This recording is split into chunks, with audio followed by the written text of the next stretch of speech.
저는 기본적으로 필수로 가져가야 된다고 저는 생각을 하거든요. 가장 효율적이고 또 안전하고 적극적으로 권장합니다. 네, 안녕하세요. 네, 이곳은 경기도 광주에 있는 울트라팜이라고 합니다.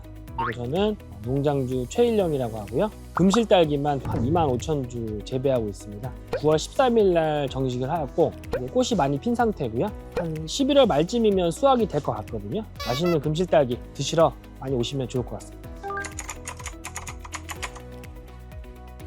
이제 말 그대로 고객님들이 직접 딸기를 수확을 하실 수도 있고 수확하신 딸기를 맛을 볼 수도 있고 또 포장해서 가져가실 수도 있기 때문에 딸기 본연의 맛을 느끼실 수 있는 부분이 장점인 것 같습니다. 저희 울트라팜 같은 경우에는 텐트가 있습니다. 하나씩 선택하셔서 이 실내에 있는 모든 공간을 활용을 하실 수 있습니다. 슬리퍼를 착용하고 다 외부 신발을 벗고 들어오시기 때문에 쾌적하게 이용하실 수 있을 것 같습니다.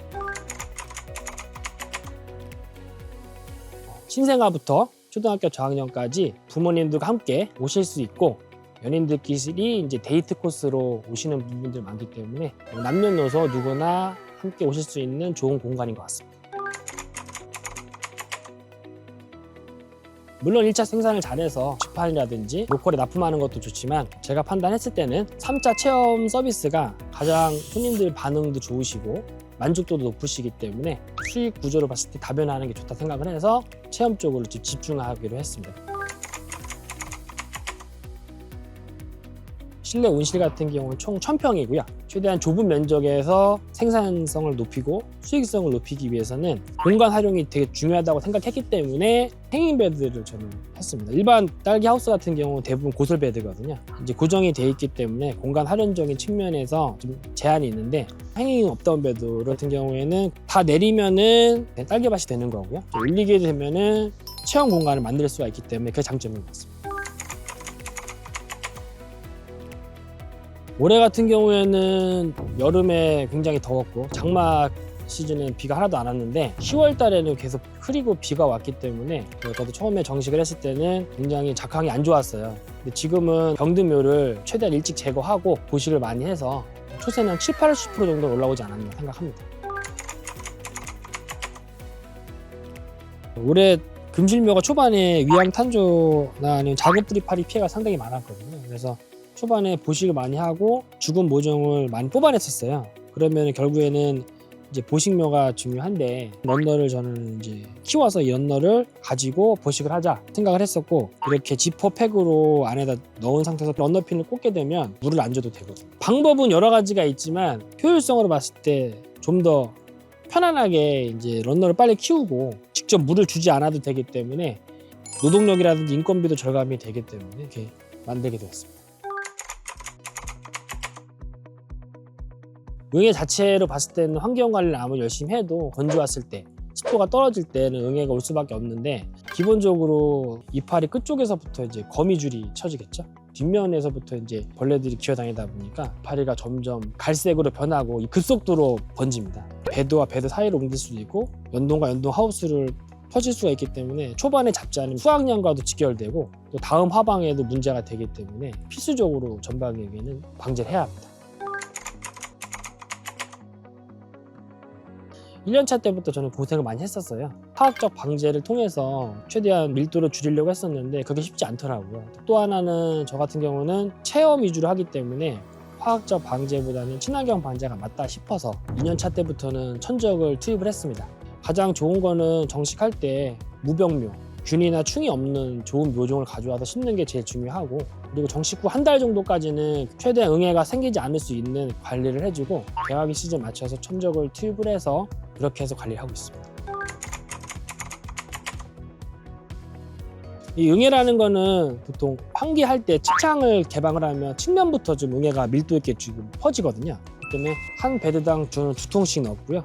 그리고 양쪽 사이드에 있는 부분은 추가로 2통씩 더 넣었습니다. 정식하고 나서 11월부터 투입을 했고 또 2차 방제는 그 다음에 2월 말에 그래서 총 한 작기에 2번 방제하고 있습니다. 한 70~80% 줄은 것 같아요. 초반에 1년차 때는 12월 말만 돼도 보이더라고요. 그리고 나서 그 해에 2월 달에 처음으로 방산했거든요. 근데 해보니까 피해가 확실히 줄더라고요. 방사를 했을 때 이 천적들이 잘 살 수 있는 환경 관리가 되게 중요하다고 생각을 하거든요. 특히 칠레 이링이 같은 경우에는 습도가 좀 높아야 활동력이 월등히 좋아지기 때문에 주간 습도는 60% 이상, 야간 습도는 80% 이상 해서, 그리고 온도 같은 경우에도 한 주간 온도는 저는 최대 28도까지, 야간 온도 같은 경우에도 최대 한 10도까지 떨어뜨려서 온도라든지 습도를 최대한 잘 활동할 수 있는 그 환경 관리를 좀 해주는 편입니다. 단순하게 봤을 때는 한번 투입하는 그 비용이 화학적 방제보다는 좀 금액이 높긴 합니다. 다만 이제 잘 관리를 하면 오래 갈 수가 있거든요. 그러면 중간중간에 이제 화학적 방제를 하지 않으면 되기 때문에 그런 부분에서는 아예 친환경으로 가는 게 저한테는 좀 더 효율적이고, 또 비용도 그런 부분에 있어서는 뭐 비슷하다고 생각을 합니다. 올해부터는 무농약으로 인증으로 진행하기 때문에 화학적 방제를 하지도 않았어요. 유기농업 자재라는 친환경제를 사용을 하고 올해 잘 정착을 하면 앞으로 꾸준히 계속해서 친환경 인증을 통해서 작물 재배할 생각입니다.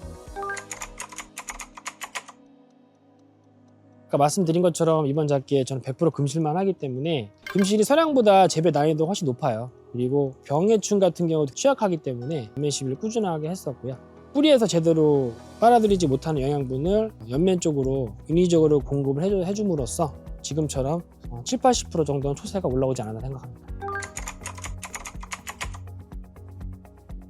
칠리응의 1위는 방사를 하게 되면 이제 이빨이 위쪽으로 뿌리기 때문에 방사한 다음에는 만약에 한다고 했을 때는 조루가름주라든지 이제 근부 쪽에만 투입을 하고, 가급적이면 천적 방지하거나 개화 이후에는 물 방제는 하지 않는 게 저는 추천합니다.